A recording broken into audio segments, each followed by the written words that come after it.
1. 고대부터 인류는 자연과 더불어 살아왔으며 그 과정에서 수많은 식물들과 조우하고 그들의 잠재력을 발견해왔습니다.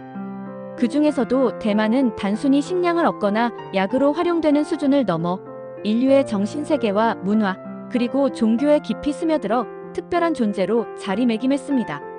대체 대마는 어떻게 인간의 영적인 삶과 긴밀하게 연결될 수 있었을까요?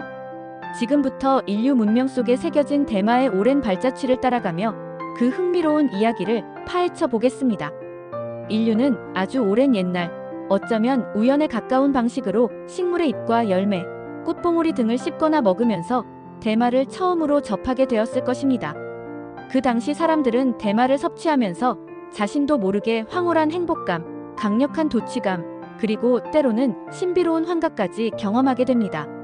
이러한 경험은 그들이 이전에 접했던 어떤 식물에서도 느낄 수 없었던 지극히 특별하고 경이로운 체험이었을 것입니다. 이처럼 강렬하고 신비로운 대마의 효과는 초기 인류로 하여금 대마를 단순한 식물, 자원으로만 인식하는 것을 넘어 신이 직접 내려준 특별한 선물 또는 영적인 세계와 인간을 이어주는 신성한 매개체로 여기게끔 만들었습니다. 당시 인류는 이러한 비일상적인 경험을 통해 미지의 영역과 소통하고 초월적인 존재의 메시지를 들을 수 있다고 믿었을 것입니다. 대마를 통한 이러한 초월적인 경험은 초기 인류의 종교적 신앙을 형성하고 신비적인 의례와 제의를 발전시키며 나아가 세상과 우주를 이해하는 초월적인 세계관을 구축하는 데 결정적인 역할을 했습니다. 이러한 인식과 활용은 시간이 흐르면서 전 세계의 다양한 문화와 종교에 깊숙이 뿌리내리며 그 독특한 흔적을 남기게 됩니다. 그러나 대마의 확산 양상과 실제 활용 방식은 각 지역의 지리적 특성과 기후 조건에 따라 놀랍도록 다른 양상을 보였습니다. 인도, 고대 중동, 이집트, 그리고 중앙아시아와 같이 햇빛이 강렬하고 건조한 기후를 가진 지역에서는 대마의 재배가 매우 용이했습니다. 이러한 환경적 이점 덕분에 이들 지역에서는 대마의 사용이 일찍부터 시작되었고 그 활용 또한 매우 활발했습니다. 이들 지역은 대마가 종교적, 의례적 목적으로 광범위하게 사용되는 중심지로 발전하게 되었습니다. 이와 대조적으로 유럽과 같은 온대성 기후 지역에서는 대마가 일상생활 속에서 광범위하게 사용되기 시작한 시기가 비교적 늦은 편이었습니다. 유럽에서의 대마 사용이 본격적으로 확산된 것은 19세기 이후에나 가능했습니다. 대표적인 사례로는 나폴레옹 군대가 이집트 원정 중에 대마를 접하고 귀국 후 이를 유럽 전역으로 퍼뜨리게 된 역사적 사실을 들 수 있습니다.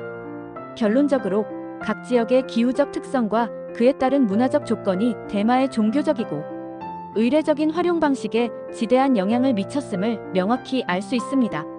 대마는 단순히 재배되는 식물을 넘어 특정 지역의 문화와 신앙 체계 속에 깊이 동화되며 독특한 의미를 부여받게 된 것입니다. 자, 그럼 이제 세계 각지의 주요 종교들이 대마와 어떤 관계를 맺어왔는지 구체적인 사례들을 통해 자세히 살펴보겠습니다. 3. 먼저 인도의 전통 종교인 힌두교는 대마와 떼려야 뗄 수 없는 매우 깊은 관계를 맺고 있습니다. 힌두교의 최고 신 중 한 명이자 파괴와 창조의 신으로 숭배받는 시바신은 대마 잎을 즐겨 사용하며 이를 통해 신비로운 힘을 얻고 기력을 회복했으며 심지어 주식으로 삼았다고 힌두교 신화에 기록되어 있습니다. 이 때문에 대마는 힌두교에서 시바 신의 총애를 받는 지극히 신성한 식물로 추앙받으며 신성한 제의에 없어서는 안 될 존재로 여겨집니다. 힌두교의 중요한 의례용 음료인 방은 바로 이 대마를 주재료로 하여 만들어집니다. 이 음료는 고대부터 현재까지 힌두교 의례에서 알코올 대신 사용되며 결혼식이나 각종 종교 행사, 축제 등에서 필수적으로 등장합니다. 방은 대마 외에도 우유, 다양한 향신료, 견과류, 설탕 등을 섞어 만든 음료로 단순히 취하게 하는 효과를 넘어 신성한 음료이자 공동체의 결속을 다지고 사회적 환영과 풍요를 상징하는 강력한 매개체로 여겨졌습니다. 힌두 교도들에게 대마를 사용하는 행위는 단순한 기호 행위를 넘어 신과 인간을 연결하고 영적인 교감을 나누는 지극히 신성한 의식이었던 것입니다. 4. 다음으로 불교와 대마의 관계를 살펴보겠습니다. 불교는 기본적으로 탐욕과 집착을 버리고 마음을 정화하며 궁극적으로 깨달음을 얻는 것을 가장 중요한 목표로 삼습니다. 불교의 신자들이 지켜야 할 5가지 계율 중 하나인 부름주계, 즉 술을 금하는 계율 안에는 술뿐만 아니라 마약이나 도취를 유발하는 모든 물질 또한 포함된다고 해석되는 경우가 많습니다. 불교 경전 어디에도 대마초를 직접적으로 언급하는 내용은 찾아보기 어렵습니다.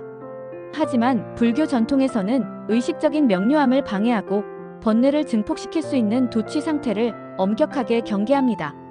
따라서 불교에서는 대마와 같은 물질을 해탈과 깨달음을 위한 유효한 수단으로 삼지 않는 경향이 강합니다. 하지만 흥미롭게도 불교가 전파된 일부 지역의 문화적 맥락에서는 대마가 약용이나 제한적인 의례용으로 사용된 기록이 존재하기도 합니다. 이는 불교가 특정 지역의 토착 문화와 신앙 체계와 융합되는 과정에서 나타난 현상으로 볼 수 있습니다. 그러나 일반적으로 불교의 핵심 가르침은 대마의 환각적인 효과와는 본질적으로 거리가 멀다고 이해됩니다.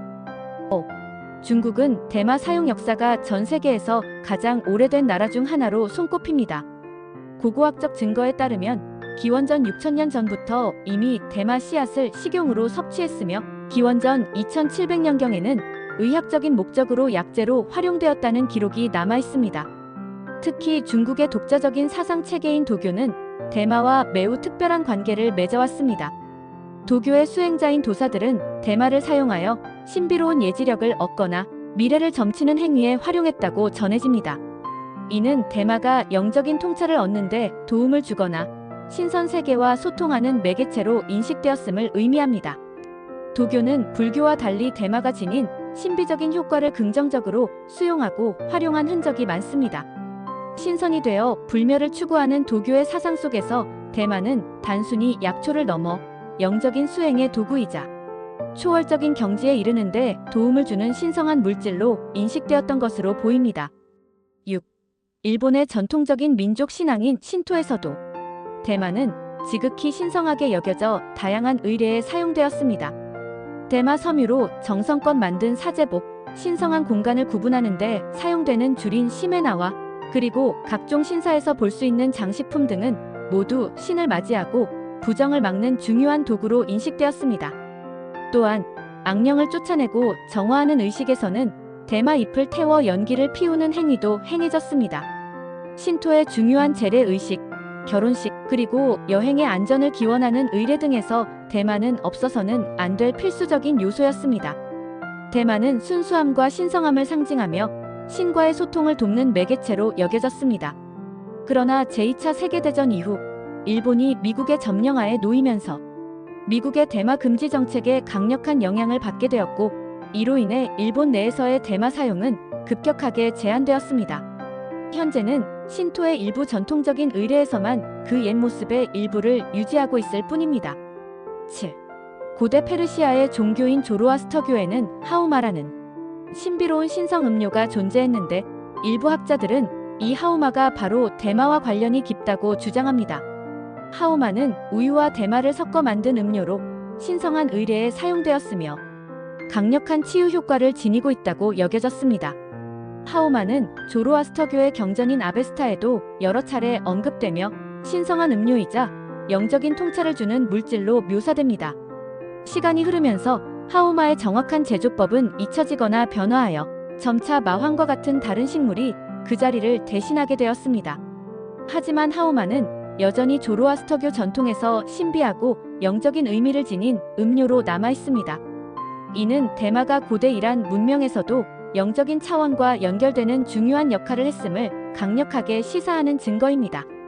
8. 이슬람교와 대마의 관계는 다른 종교들과 비교했을 때 좀 더 복잡하고 다면적입니다. 이슬람의 경전인 꾸란은 술의 섭취를 엄격하게 금지하고 있지만 대마에 대해서는 명확하게 언급하는 구절이 없습니다. 따라서 각 지역의 문화적 배경과 이슬람 율법학자들의 해석에 따라 대마에 대한 태도와 규제가 다양하게 나타나게 됩니다. 어떤 지역에서는 대마 사용이 암묵적으로 또는 명시적으로 허용되기도 했지만 대부분의 이슬람 사회에서는 대마가 정신을 혼미하게 하고 도취를 유발하는 물질이라는 이유로 사용이 금지되었습니다. 그러나 이슬람교 내부의 신비주의 종파인 수피즘의 일부 교파에서는 신과의 합의를 추구하는 깊은 명상과 영적인 수행의 도구로 대마를 제한적으로 사용하기도 했습니다. 이는 대마가 영적인 경험을 증폭시키는 효과가 있다고 믿었기 때문입니다. 하지만 현대 이슬람권에서는 대마가 주로 금지된 마약류로 취급되는 경향이 강하며 이는 사회의 일반적인 법규와 보건 인식이 반영된 결과입니다. 9. 기독교 경전인 성경에는 대마에 대한 직접적인 언급이나 구체적인 지시가 나타나지 않습니다. 기독교는 모든 식물이 창조주이신 신이 만드신 것이라는 관점을 가지고 있기 때문에 대마 또한 신의 창조물로 여깁니다. 다만 인간이 대마를 쾌락을 위해 남용하거나 자신의 건강을 해치는 방식으로 사용하는 것은 문제가 된다는 입장을 취합니다. 이는 신이 주신 육체를 훼손하는 행위로 간주될 수 있기 때문입니다. 일부 학자들은 성경에 등장하는 향료나 향기로운 풀 등의 번역 과정에서 대마가 빠지거나 다른 식물로 오역되었을 가능성을 제기하기도 합니다. 이는 고대 근동 지역에서 대마가 약용이나 의뢰용으로 널리 사용되었던 역사적 기록들과 연결 지어 생각해 볼 수 있습니다. 그러나 현대 기독교에서는 일반적으로 술, 담배, 그리고 다른 마약류와 함께 대마 사용을 금하는 경향이 강하며 이는 사회적인 규범과도 어느 정도 일치합니다. 10. 1930년대 자메이카에서 시작된 라스타파리 운동은 단순한 신흥, 종교 운동을 넘어 흑인들의 저항 정신과 종교적 해방 의지를 표출하는 강력한 움직임이었습니다. 라스타파리 교도들은 대마를 간자라고 부르며 이를 신과 인간을 연결하는 성스러운 매개체로 깊이 인식합니다. 그들은 소규모 모임인 리저닝이나 대규모 집회인 그라운데이션에서 대마를 함께 피우며 기도하고 음악을 연주하며 영적인 교감을 나눕니다. 이 과정을 통해 그들은 신의 메시지를 받고 공동체의 일원으로서 서로에게 위로와 지지를 보냅니다. 세계적으로 유명한 레게 뮤지션 밥 말리는 바로 이 라스타파리즘의 대표적인 인물이며 그의 음악과 삶을 통해 라스타파리즘과 대마 문화가 전 세계 대중에게 널리 알려지고 확산되는 데 지대한 영향을 미쳤습니다. 11.